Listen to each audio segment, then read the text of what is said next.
मोक्ष की प्राप्ति होती है। पंडित जी जब घर को छोड़कर चले गए आत्मदेव जी, तो गोकर्ण ने देखा पिताजी तो चले गए, अब छोटा भाई और माता जी हैं, इनकी तो आपस में विचारधारा एक है, अपने विचार तो पिताजी से मिलते थे, इनको अच्छा काम करना नहीं है और गलत काम में मैं सम्मिलित हो नहीं पाऊंगा। गोकर्ण जी घर को छोड़कर तीर्थों की यात्रा पर निकल गए। अब केवल धुंधली और धुंधकारी मां बेटे दोनों घर में रहे। घर में जितनी संपत्ति थी धुंधकारी सब जुआ में, वेश्याओं में और शराब में नष्ट कर दी।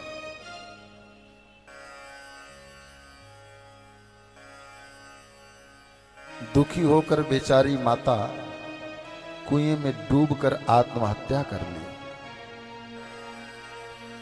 धुंधकारी पांच वेश्याओं में फंसा और उन पांचों को अपने घर में लाकर के रखने लगा।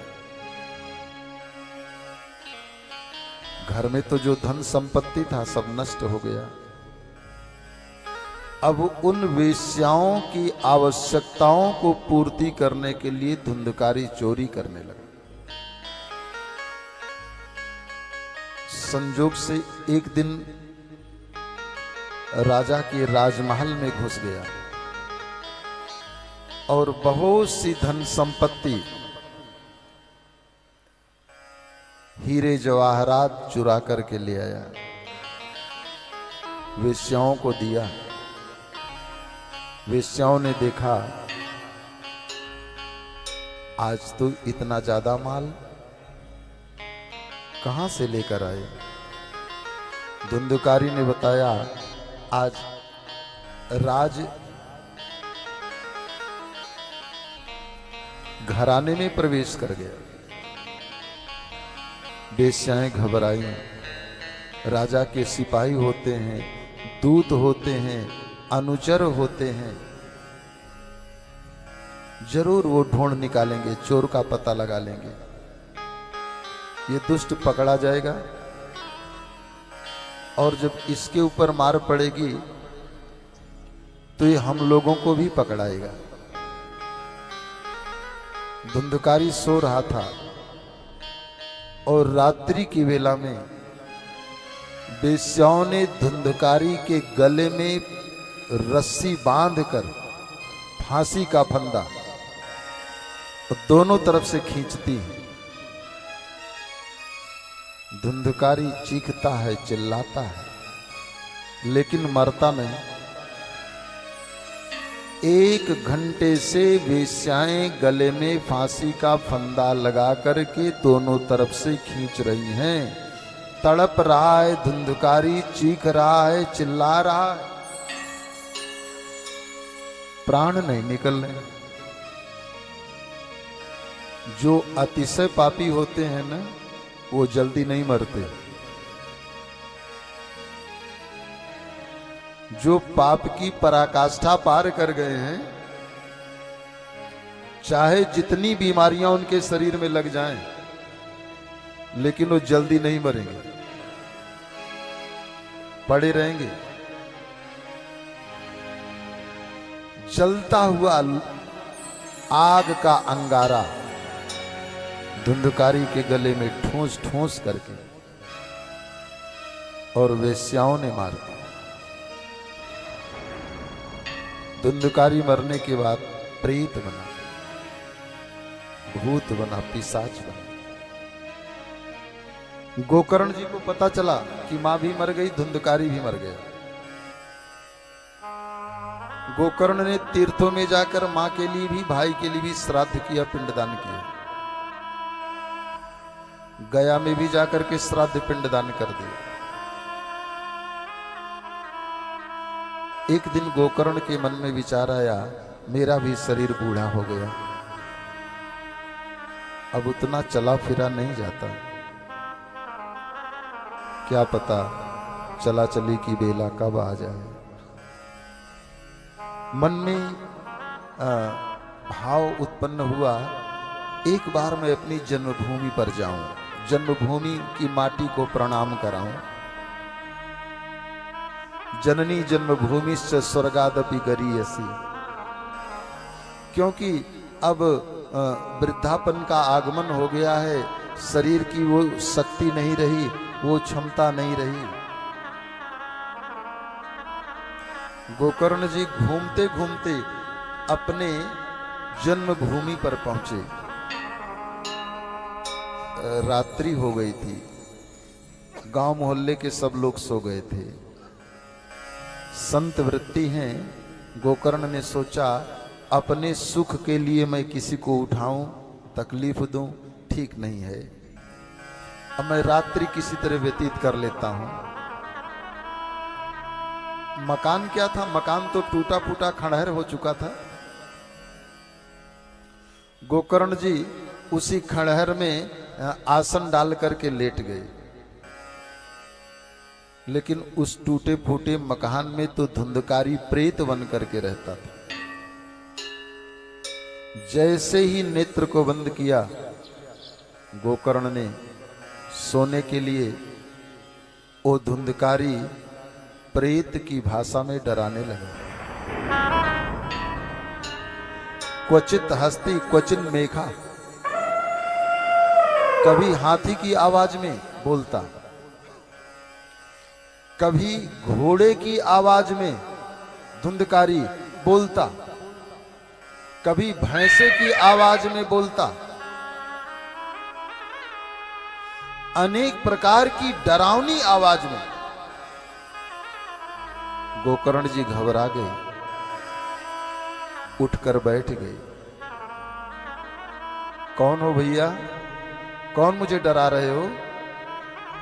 कौन रहता है हमारे इस मकान में? कोई आवाज नहीं आई। गोकर्ण जी फिर लेट गए और जैसे ही लेटे, वो प्रेत फिर अनेक प्रकार की आवाजों में गोकर्ण को भयभीत करने लगा। गोकर्ण जी उठकर बैठ गए। कौन हो भाई? मैंने क्या बिगाड़ा है तेरा? तू अपना परिचय तो बता। एक आकृति से उत्पन्न हुई, एक छाया से, मैं हूं, मैं हूं, मैं हूं। गोकर्ण ने कहा, अरे तू कौन है? तेरा कोई परिचय भी है कि मैं हूं? अब प्रेत बोलने की सामर्थ्य तो थी नहीं। गोकर्ण ने अपने अंजलि में जल लिया, मंत्र से अभिमंत्रित किया और उस आकृति पर छींटा लगाया, बोलने की शक्ति प्रदान की। तू बोल, कौन है? वो प्रेतात्मा बोलने लगी, अहम भ्राता त्वदीयोऽस्मि धुंधकारीति नामता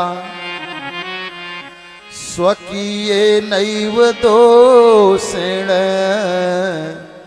ब्रह्मत्वं नाशितं मया। अहम भ्राता त्वदीयोऽस्मि, मैं आपका भाई हूं। धुंधकारी, मैं आपका धुंधकारी हूं, भाई हूं। कर्मणो नास्ति संख्या। गोकर्ण ने कहा, धुंधकारी, मैंने तेरे मौत का समाचार सुनकर के अन्यान्य तीर्थों में श्राद्ध किया ही किया, गया में भी जाकर के मैंने श्राद्ध किया, और तू यहां प्रेत बन करके बैठा है। धुंधकारी रोने लगा। धुंधकारी ने कहा, भाई साहब, एक नहीं, गया में सैकड़ों श्राद्ध करेंगे, मेरा पाप दूर नहीं हो सकता। गया श्राद्धे सतेर नाम अपि मुक्तिर में न भविष्यति। मेरे दुष्कर्मों ने, मेरे पापों ने मेले गलत आचरणों ने इतना पाप इकट्ठा कर दिया है कि एक गया नहीं 100 गया में जाकर श्राद्ध करो, मुझे मुक्ति नहीं मिलेगी।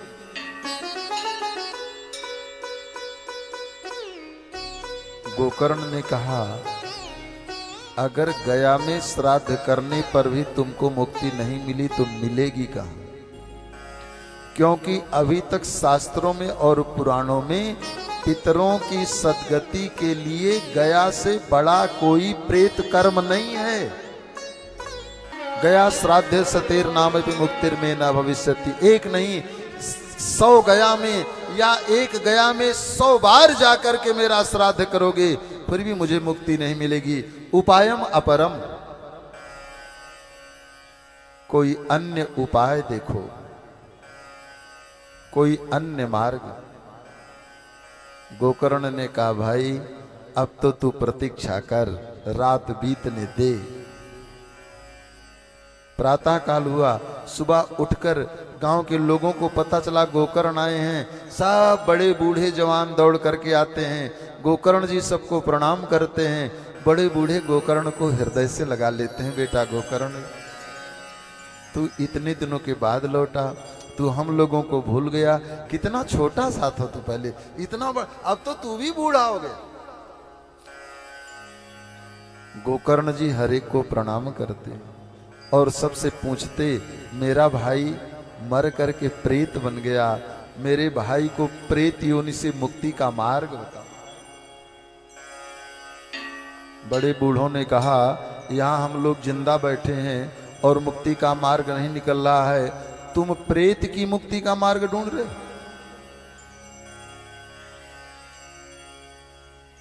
जन्म जन्म मुनि जतन कराही, अंत राम कही आवत नाही। प्रातः काल की बेला भगवान सूर्य उदित हो रहे थे। गोकर्ण ने देखा, भगवान सूर्य को प्रणाम किया। गोकर्ण ने भगवान सूर्य से प्रश्न किया, मेरा भाई मर करके प्रेत बन गया, मुक्ति का मार्ग क्या है? गोकर्ण की त्रिकाल संध्या का परिणाम है। भगवान जिन सूर्य की तरफ हम लोग देख नहीं सकते, जिन सूर्य की किरणों की तरफ हम नजर नहीं मिला सकते, वही सूर्य गोकर्ण से बात करते हैं। भगवान सूर्य ने कहा, श्रीमद् भागवतान मुक्ति सप्ताहम वचनम कुरु इति सूर्य वचः सर्वे इति सूर्य वचः। ऐसा सूर्य भगवान ने कहा कि तुम भागवत सप्ताह ज्ञान क्यों करो।